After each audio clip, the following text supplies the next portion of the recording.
Hello class 7 students, welcome back to the history class. Today we are going to start chapter 8 regional cultures. In this chapter, learning objectives, different kinds of literature. Let's warm up. Given below is a Mughal miniature painting. A. Name the animals depicted in this picture. B. Observe how people are different in their dresses. C. Name the kind of drums elephants are carrying on their backs. Application. Skills. Culture is defined as a people's way of life. It entails how they dress, how they speak, the type of food they eat, the manner in which they worship, and their art, among many other things.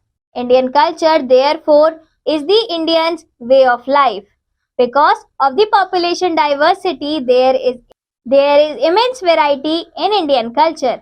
The Indian culture is a blend of various cultures belonging to diverse religions, caste, regions, and they follow their old tradition and culture. Indian culture is one of the oldest cultures in the world. India has an urban civilization even during the Bronze Age. The Indus Valley civilization dates back to 3300 BC to 1300 BC. Distinct cultures different from each other coexist together in a single country. Thus, in India, there is unity amidst vast cultural diversity. Now, answer the following questions. A. What is Indian culture? B. What is culture? C. Why is there immense variety in Indian culture? Answer these following questions by yourself or try to take help from your parents and teachers. Different languages. In the 9th and 10th centuries, mostly North Indian languages started emerging. For example, in the east, Odia and Bengali, in the west, Marathi, in the central parts, Hindi. These languages developed from Prakrit. It was used by Buddha and Mahavira to give their sermons. Fact file. Prakrit developed from the Sanskrit language. Malayalam alphabet has the largest number of letters among the Indian languages. Arabic.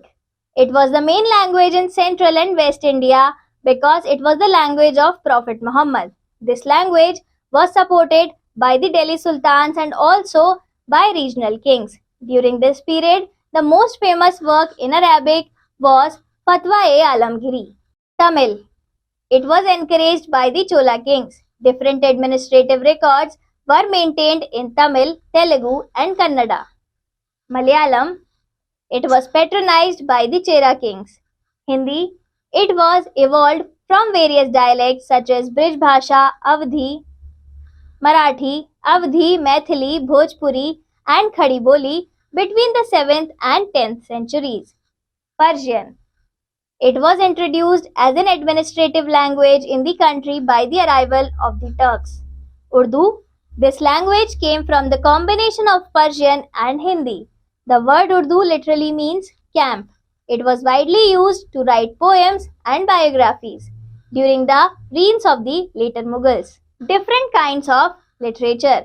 The important Sanskrit literary work of this period were Raj Tarangini by Kalhana, Vikramank Dev, Charitra by Bihana, biography of Chalukyan king, Katha Sarit Sagar by Somdev, a collection of stories and legends, Gita Govinda by Jaydev. The Gujarati literature came from the Jain monks such as Shalibhadra Suri. It was further contributed by Narasin Mehta and Premanand Bhatt. Marathi literature was written by famous saints namely Dhanyaneshwar, Namdev and Tukaram. It was also contributed by Ramdas and Vaman Pandit. Earliest available works in Odia are the Shishu Veda and the Rudra Sudha Nidhi. Upendra Bhanj and Dina Krishna Das were the famous Odia poets. Kannada was enhanced by the writings of the Pampa, Ponna and Ranna. They were popularly known as three jewels of Kannada literature. The famous Hindi poets were Tulsidas and Surdas. Prithviraj Raso of Chandabardai is considered as one of the earliest works in Hindi literatures. Fact file. The collection of poetry of Surdas is called Sursagar. The work of Amir Khusro was written in Persian. Some books of Arabic and Turkish were also translated into Persian. The Ramayana, Mahabharata, Bhagavad Gita and Upanishads were also translated into Persian. The main centers of Urdu poetry and literature were Delhi and Lucknow. The greatest Urdu poet was Mirza Ghalib. Music. Music also flourished like language and literature in medieval India. The fusion of cultures also had an effect on music.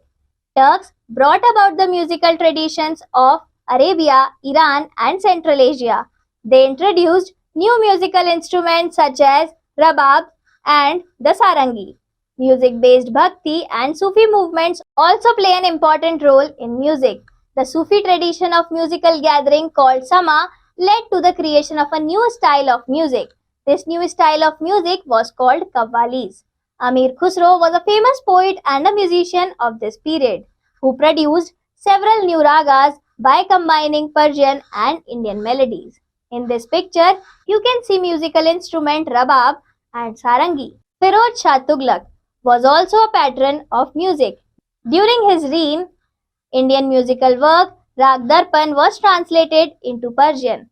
In the time of Sikandar Lodi, Lahjat-e-Sikandar Shahi work on a different form of music was written. Under the Mughal emperors, music also flourished further. Jahangir and Shah Jahan also employed many court musicians. Akbar supported the greatest classical singer named Tansen. Tansen created many original ragas. With the decline of the Mughal Empire, many musicians migrated to the regional kingdoms. Under the reign of the Muhammad Shah, the music reached a new peak. A new form of music such as Tarana and Dadra emerged in his period. Dance. During this period, many classical dances evolved. Most of the dances began in temples. Different dances such as Bharatnatyam, Kuchipudi, Odissi, Manipuri and Kathakali were evolved in different parts of the country. Kathak was associated with several parts of North India. The term Kathak is derived from the word Katha, which means story. The Kathaks were originally a caste of storytellers in temples of North India. They told stories in praise of God using songs and gestures, which signifies that Kathak was initially a devotional art form. With the spread of the Bhakti movement, Kathak began evolving into a distinct mode of dance in the 15th and 16th centuries. This is the picture depicting Kathak dance in the Mughal court. Under the Mughal emperors and their nobles, Kathak was performed in the court. From there, it began to move from devotion into a form of dance with a distinctive style. Later, it developed into following two traditions or gharanas, one in the courts of Rajasthan, Jaipur, and other in Lucknow. It grew into a major art form under the patronage of the last Nawab of Awadh, namely Wajid Ali Shah. It was viewed with disfavor by most of the British administrators in the 19th and 20th centuries. However, it survived and was recognized as one of the 6 classical forms of dance in the country after independence. Some of the states with their associated dances are given below.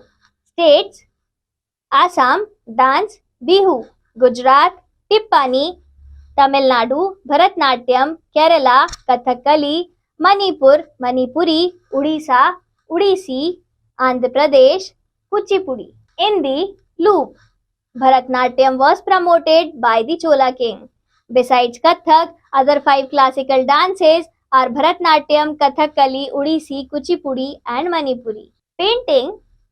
The glorious tradition of painting in India was continued in the medieval period also. In the 13th and 14th century, there were a tradition of illustrated palm leaf manuscripts. This is the picture of palm leaf manuscript of the earliest Bengali manuscript. Another tradition that developed in different ways during this period was that of miniature painting. They are small-sized paintings which are generally done in watercolor on cloth or paper. The Mughal emperors Akbar, Jahangir and Shah Jahan supported highly skilled painters who primarily illustrated manuscripts containing historical accounts and poetry. These were generally painted in brilliant colors. They portrayed different themes such as court scenes, scenes of battle or hunting, ceremonies closely linked to the royal life, and other aspects of social life. Humayun brought the two painters from Persia with him, who founded the Imperial Mughal Studio. This was the first school of Mughal miniature painting. These miniatures painting were often exchanged as gifts and were viewed only by the emperor and his close associates. This is the painting Shah Jahan and Mumtaz, a miniature painting. Many painters moved out of the courts of the emerging regional states with the decline of the Mughal Empire. Thus, Mughal artistic taste influenced the regional courts of the Deccan and the Rajput courts of Rajasthan also. Another area that attracted miniature paintings was the Himalayan foothills around the modern-day state of Himachal Pradesh. This region had developed a bold and intense style of miniature painting called Pahadi. By the late 17th century, Bhanudat Ras Manjari was the most popular text to be painted here. Kangra miniature showing Krishna and Radha. Mughal artists migrated to the hills because of Nadir Shah's invasion and the defeat of Delhi in 1739. They found ready supporters there. This led to the establishment of the Kangra school of painting. The Kangra artists developed a style which breathed a new script into a miniature painting in the mid-18th century. Some important features of Kangra painting were soft colors including cool blues and greens and lyrical treatment of themes. These miniatures were carefully preserved in forts for centuries. This is the picture of Basoli painting in the Mughal Empire. Ordinary women and men also painted on pots, walls, floors, clothes which have rarely survived. Fact file. The earliest miniature paintings were on the palm leaves or wood. Case study. Growth of a regional language of Bengal. Trade relations began to develop between Bengal and Magad, present-day South Bihar, from the 4th and 3rd century BCE. This led to the growing influence of Sanskrit. Gupta rulers established political control over North Bengal and began to settle Brahmins in this area during the 4th century. Consequently, the language and the cultural impact from the Mid-Ganga Valley became stronger. According to the Chinese traveler Xuanzang, languages related to Sanskrit were in use all over Bengal during the 7th century. Bengal became the center of a regional kingdom under the Palas. From the 8th century, Bengal was ruled by the sultans who were independent rulers in Delhi between the 14th and 16th centuries. It formed the center of the Bengal Suba in 1586 when Akbar conquered Bengal. During this period, Persian was the language of administration and Bengali developed as a regional language. Thus, Bengali is derived from Sanskrit after passing through several stages of evolution. Besides Sanskrit words, there were also words that are derived from a variety of sources, including different tribal languages, Persian and European languages. They became part of modern Bengali. Early Bengali literature can be divided into two categories. Indebted to Sanskrit. This includes translations of the Sanskrit epics such as Mangal Kavyas, consist of literally auspicious poems dealing with local deities, and bhakti literature such as the biographies of Chaitanya Deva, the leader of the Vaishnava Bhakti movement. These texts are easier to date because several manuscripts have been found indicating that they were composed between the late 15th and mid-18th centuries. Independent of Sanskrit. This includes literature such as the songs of Mayanamati and Gopi Chandra, stories concerning the worship of Dharma Thakur, and fairy tales, folk tales, and ballads. They circulated orally and cannot be precisely dated. They were particularly popular in the eastern region of Bengal, where the influence of Brahmins was relatively weak. Value and life skills. As we know that a culture and traditions of a place reflect and shape its values and beliefs. Thus, it is important to preserve it. Do you also agree? Give an explanation to support your answer. Recapitulation. In the 9th and 10th centuries, mostly North Indian languages started emerging. Tamil, it was encouraged by the Chola kings. Different administrative records were maintained in Tamil, Telugu, and Kannada. Malayalam, it was patronized by the Chera kings. Hindi, it was evolved from various dialects such as Brij Bhasha, Awadhi, Maithili, Bhojpuri, and Khadi Boli between the 7th and 10th centuries.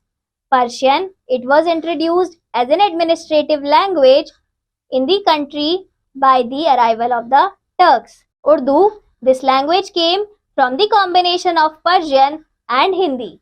The word Urdu literally means camp. Music also flourished like language and literature in medieval India. The fusion of cultures also had an effect on music. Firozh Shah Tughlaq was also a patron of music. During his reign, Indian musical work Rag Darpan was translated into Persian. Kathak was associated with several parts of North India. The term Kathak is derived from the word Katha, which means story. In the 13th and 14th century, there was a tradition of illustrated palm leaf manuscripts. The Mughal emperors Akbar, Jahangir, and Shah Jahan supported highly skilled painters who primarily illustrated manuscripts containing historical accounts and poetry. Thank you, class. Let's meet again in the next chapter.